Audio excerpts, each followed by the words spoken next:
დაკავშირებით გითხავთ, ისაუბროს ნაციონალური მოძრაობის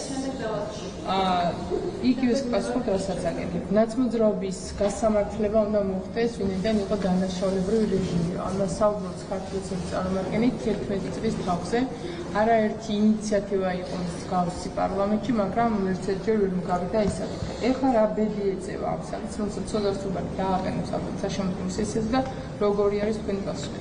ახლა ჯერ ეს ინიციატივა მხოლოდ გაჟღერდა და რა ფორმას შეიძენს არ ვიცი, მაგრამ ერთი არის ამ საკითხში რა თქმა უნდა, რაც შეეხება პოლიტიკურ პასუხისმგებლობას ნაციონალური მოძრაობისა, მათი 9 წლიანი მმართველობის და 10 წლიანი ოპოზიციაში ყოფნის დროს ჩვენ ნახეთ, რომ ეს პოლიტიკური ძალა და ზოგადად არა მხოლოდ იგულისხმება არა მხოლოდ ის ორგანიზაციულად ნაციონალური მოძრაობა, არამედ მთლიანად ის იდეოლოგია, რომელიც ეფუძნება ქვეყნის ინტერესების წინააღმდეგ მუშაობას, რა თქმა უნდა, პოლიტიკურად მნიშვნელოვანი არის, რომ დამარცხდეს და საბოლოოდ დამარცხდეს.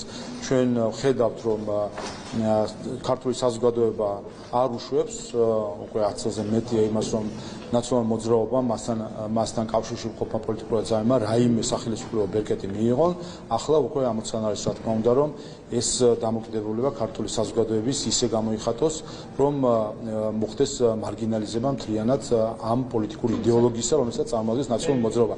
რაც შეეხება საპარლამენტო თუ სამართლებრივ თუ ასე შემდეგ სხვა მექანიზმებს, ამაზე დღეს ვერაფერს ვქეთქვით, არ ვიცი ზუსტად რას გულისხმობენ ამ ინიციატივაში, ზოგადად მას შემდეგ თუ კი რაიმეს კონკრეტულად იქნება ამაზე საუბარი, ამის შემდეგ შეგვიძლია.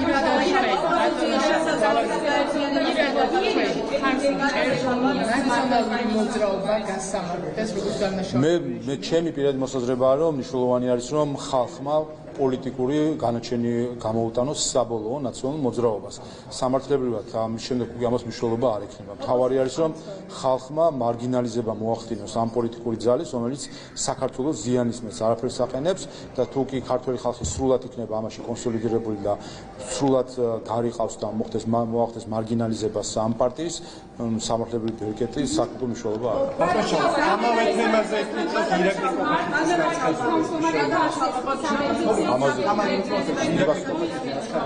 საუბრობს კოლექტიურ ნაციონალურ მოძრაობაზე და ამბობს, რომ მათი დღის წესრიგი არის მხოლოდ პროვოკაციის მოწყობა ქვეყანაში და ამ კონტექსტში მაგალითად ისაუბრა გუშინ ფაქტზე საკროიზო ლაინების შემოსვლა და პროტესტის მოწყობა, რომ იქ თქვა მარტო მხოლოდ პოლიტიკური პარტიების წარმომადგენლები აქტიური იყო, საზოგადოება არ უჭერს ხარს და ამიტომ დიდი გამოხმაურება არ ქონდა საზოგადოებაში და მათ უნდათ რომ რაიმე ფორმით ასე თქვა ზიანი მიეყენებინათ იგივე ტურიზმის მიმართულებით, ეკონომიკის მიმართულებით. თქვენ თუ იზიარებთ ამ ნარატივს, რომ კოლექტიური ნაციონალური მოძრაობა როგორც საუბრობს მართველი პარტია, მათი დღის წესრიგი არის თქვა რა პროვოკაციების მოწყობა.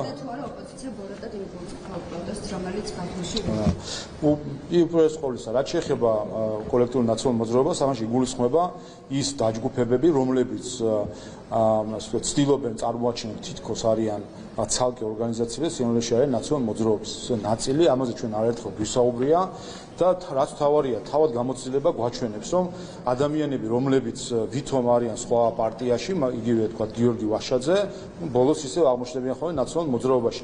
შეხედეთ წინა არჩევნების საპარლამენტო სიას, იქ რა პარტიები იყვნენ შესული, შეხედეთ იმ განაყოფებს ნაციონალური მოძრაობის გირჩი, დროა, ევროპული საქართველო, სტრატეგია აღმაშენებელი, ლელო, ეს ყველა არის ნაწილი ნაციონალური მოძრაობისა, რომელიც მათი ნაწილი იყო და შემდეგ გამოიყვნენ და არიან ასევე პარტიები, რომლებიც პირდაპირ კავშირში არიან ნაციონალურ მოძრაობას და მიყვებიან მათ დღის წესრიგს.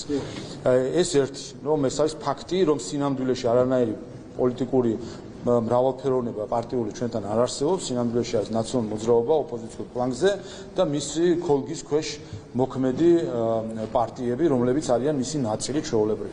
რაც შეეხება ბათუმთან დაკავშირებით, ხო თავისთავად ჩვენ ნახეთ რომ იყო ძირითადად ეს გახდათ ნაციონალური მოძრაობის აქტივი, მათ შორის ანონსებდნენ, რომ სტუდენტები და ვინ იყვნენ სტუდენტები, ნახეთ რომ ნაციონალური მოძრაობის ახალგაზრდული ორგანიზაციის ხელმძღვანელები იყვნენ იქ, ამბობდნენ რომ იყვნენ სხვადასხვა მოქალაქეები, თავად იყვნენ იქ ჩასულები, ნახეთ ნაციონალური მოძრაობის და მასთან დაკავშირებული პარტიების ლიდერები, სულ იყო რა ვიცი 100-200 ადამიანი იმ აქციაზე.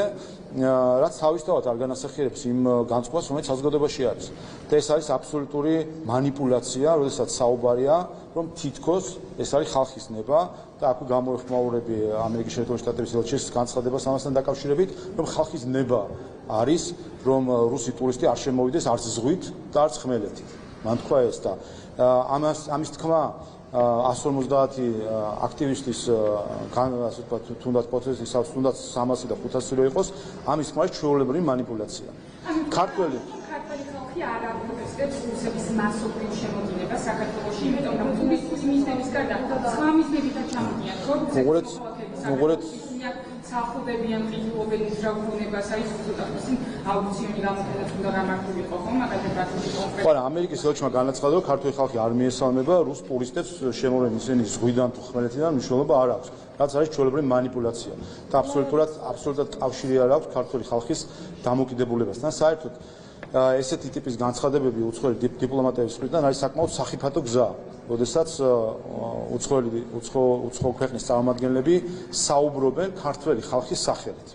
ქართულ ხალხს არ სჭირდება მეურვე და მით უმეტეს უცხოელი მეურვეობას არ საჭიროებს ქართული ხალხი. ელჩები თუ კი ვინმე ხალხს წარმოადგენენ, ისინი წარმოადგენენ მხოლოდ საკუთარი ქვეყნის ხალხს და ელჩები თუ კი რომელიმე ხალხის ინტერესს იცავენ მხოლოდ საკუთარი ხალხის ინტერესს. საქართველოს ხალხის ინტერესის დაცვა და წარმოდგენა არ გახლავთ უცხო ქვეყნის ელჩის ამოცანა. ამიტომ რა თქმა უნდა ეს არის საკმაოდ ცუდი ტენდენცია, როდესაც ჩვენ უცხო ქვეყნის წარმომადგენლების მხრიდან, იქნება ეს ელჩი თუ უცხოელი პოლიტიკოსი, გვაქვს ფაქტები ქართული ხალხის სახელით საუბრისა. ეს არის ჩვეულებრივი მეურვეობითი დამოკიდებულება ქართული ხალხის მიმართ, თითქოს ქართულ ხალხს თავად არ ყავს წარმომადგენელი და სჭირდება მას უცხოელი დამხმარე, რომ მისი აზრები გააჟღოს. ქართული ხალხი საკუთარ წარმომადგენლებს ირჩევს დემოკრატიული არჩევნებით და ქართულ ხალხს დემოკრატულად არჩეული ხელისუფლება წარმოადგენს. შესაბამისად, ქართული ხალხის ინტერესში მოქმედებს სწორედ ქართული ხალხის მიმართ დემოკრატიულად არჩეული ხელისუფლება და არა უცხო ქვეყნის წარმომადგენლები. აი ამ საპროტესტო აქციასთან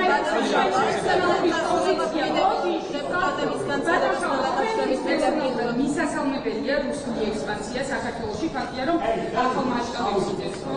არა, ექსპანსიაზე აქ საუბარი არ არის, მათ შორის ფიქრობ აი ეს გემის შემთხვევა არის ძალიან კარგი მაგალითი იმისა, რომ შევაფასოთ ის ისტერია, რომელსაც ხელოვნურად სტეხენ ხოლმე ნაციონალური მოძრაობა და მათი უცხოელი მფარველები, რაც არის აბსოლუტური ისტერია, ხელოვნურად შექმნილი, რაც თავარია ხედავთ საზოგადოების ხარდაჭერა არის ნული, არის მხოლოდ რამდენიმე აქტივისტი ნახეთ ჩვენ აქციაზე და სოციალურ ქსელში ასევე აქტივისტების მხრიდან ატეხილი აჟიოტაჟი.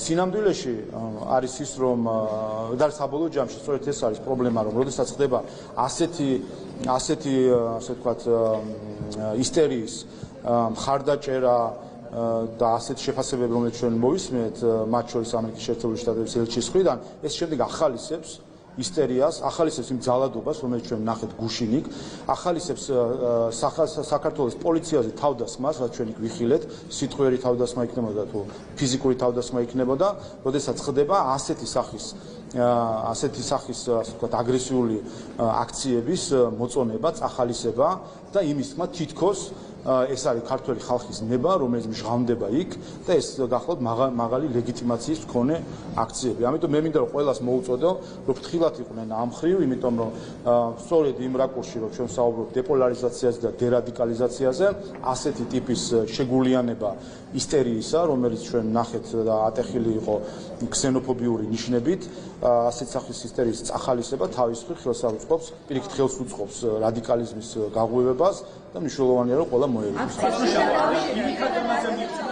ეს იყო პირდაპირ ჩართვა პარლამენტიდან. შალვა პაპუაშვილი მედიის კითხვებს პასუხობს. კითხვების ნაწილი შეეხებოდა ჩინეთთან სტრატეგიულ პარტნიორობას, ასევე კითხვები დაისვა ბათუმში გამართულ საპროტესტო აქციას.